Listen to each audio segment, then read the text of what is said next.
to the Rebel Edge, a mental performance series for athletes. I'm here with Coach Matt Mott, head coach of our women's soccer team, and we're going to be talking about motivation. So, Matt. Hi, Josie.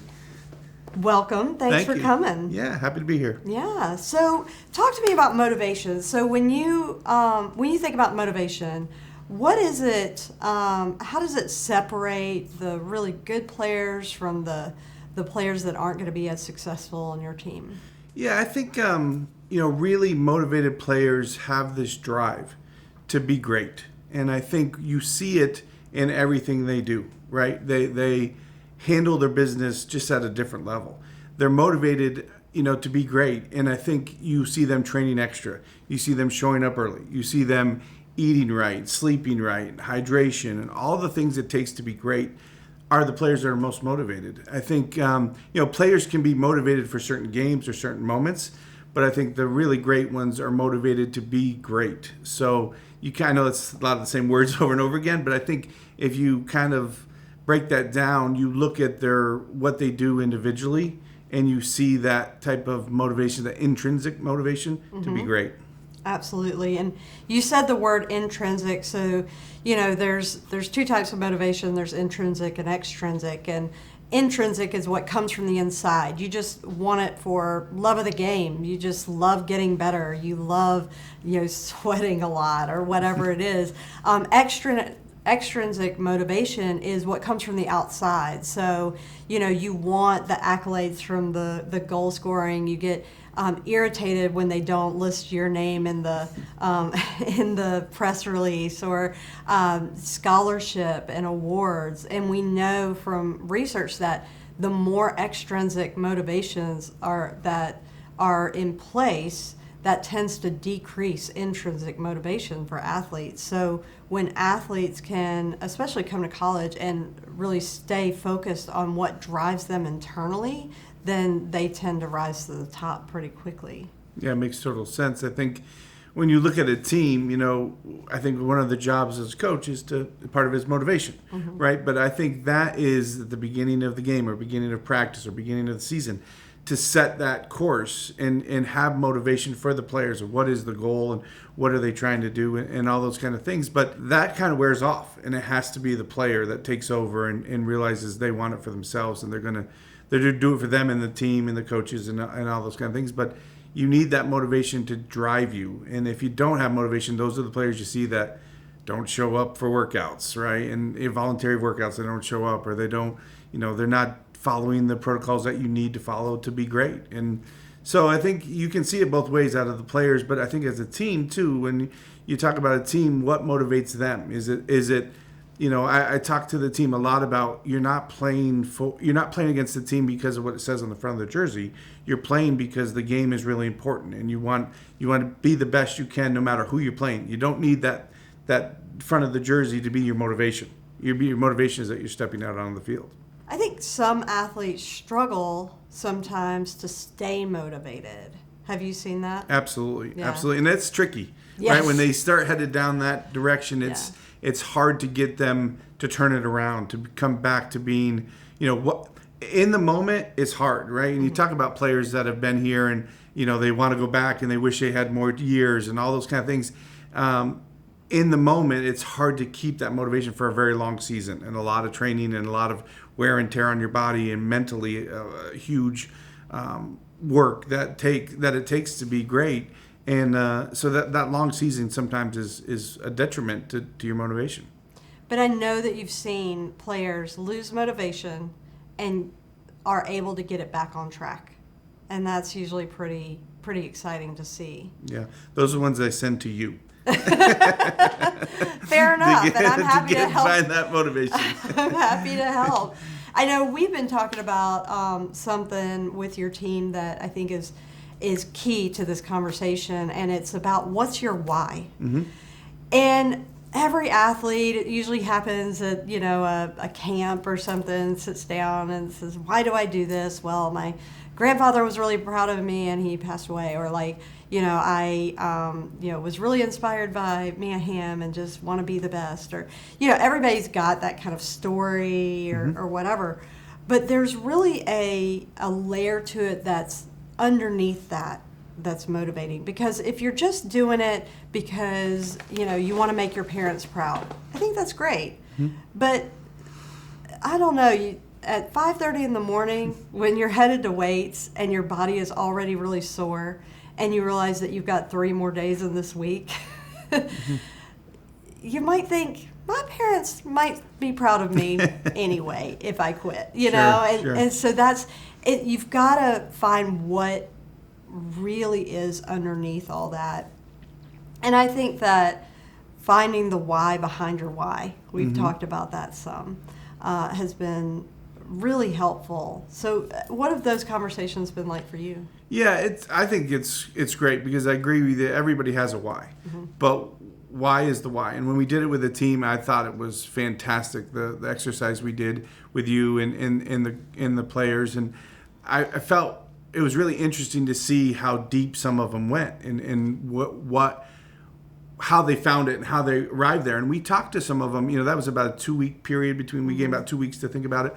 And as we talked to them through the weeks, they were really sitting down and thinking about, why do I get up at 5:30 in the morning, right? I do think my parents are proud of me or whatever it is. And really to dig deep of okay, this is kind of about who I am a little bit and what I want to be and who I want to be and the type of athlete or type of person. And as the coaching staff did it as well, and I thought it was really powerful. It was really interesting to see the different takes from freshmen all the way up to seniors to the coaching staff. And it was a great moment in time for us with a team during this crazy pandemic to really dive into what's very important. So I thought it was a great exercise. I thought it was really insightful and something that we will continue to do through the years for sure. Absolutely.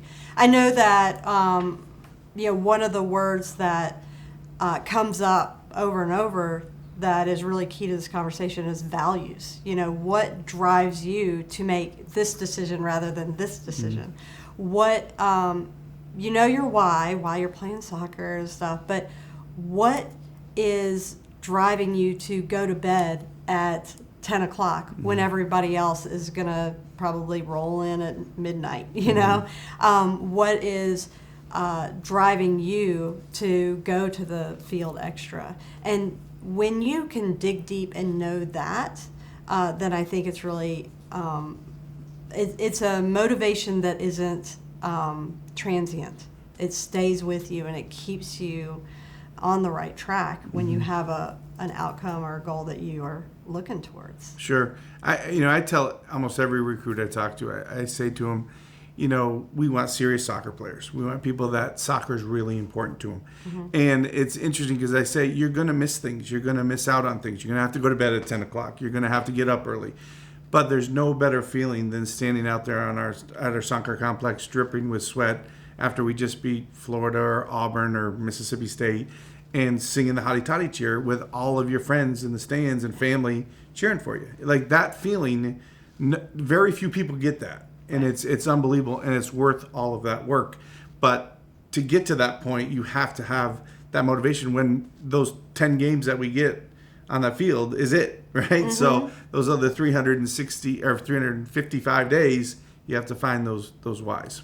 Absolutely, and it's so important. I think one way that people can start to look for what is your core why, maybe that's what we call it, I don't know, but what's your true motivator is to look at different junctions in your life, different, when you've come to a crossroads or you've hit an obstacle, something really tough has happened or you had a big decision to make. What were the factors that were most important that kind of steered you to that decision or helped you get through this obstacle? And those are the things that are going to emerge. One of mine is always keep going no matter what, and just not worrying about what the possible outcome is or what other people are saying, but I'm going to fight till it's just not wise. So, loyalty or always growing is another one, or being curious about how far you can go. I think all these things being able to look and say, what has really steered my boat? You know, and Sure. and being able to tap into that in times when you feel frustrated, when you feel demoralized, or you feel embarrassed, or you feel tired. That's what's going to keep you going. That makes total sense to me. And one of the things we did in the exercise is you took a piece of paper and filled it with words. When you started thinking about all the different words, and I think a lot of the players did that, and they kind of honed in on a word or two, and then really dug deeper with that, almost unpacked that even deeper to figure out what their core why is. Right. So, no, I think it's great, and I think that motivation is tricky. It's tricky to keep it up the entire time. So, but it's an important piece to being a big time athlete. Absolutely. So that exercise was just what words appeal to you, whether it's inspiration or creativity, and also quotes, because athletes just seem, every athlete loves quotes, and Absolutely. has a quote on their wall and in their notebook. So what quotes are you what do you gravitate towards?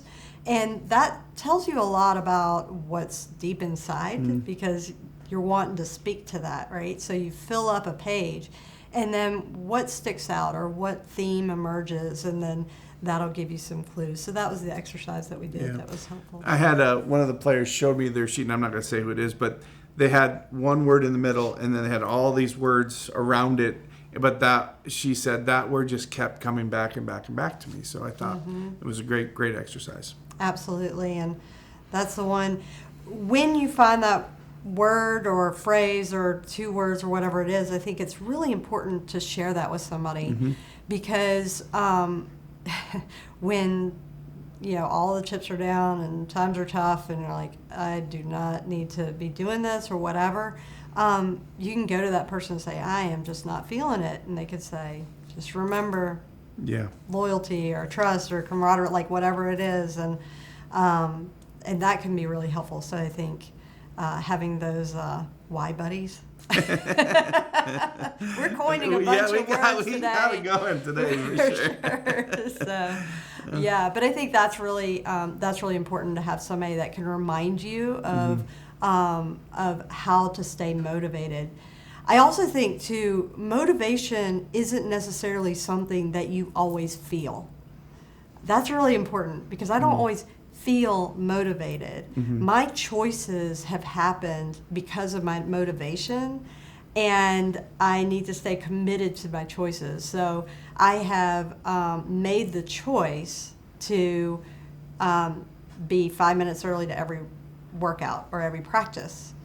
And I'm not always going to feel motivated to do that, but the choice happened because of my core motivation, and that's not a feeling. Feelings come and go. Motivation is something that stays, and that's why digging under the surface why can keep you going a lot longer and a lot stronger. Yeah. Knowing your parents are proud of you doesn't necessarily drive you to be at practice early. No, because if I somebody calls their mom is like, I was late to practice, she's probably not going to say, I'm so disappointed. Yeah. I mean, she might, but she still loves you. Yes, yes. Yeah. So exactly. Anything else that you want to say? No, I think that's great. Okay. So do that exercise. Find what your core why is, the why underneath your why. And when you can latch onto that, no, it's not a feeling, but it drives your choices, then that's really going to give you that rebel edge.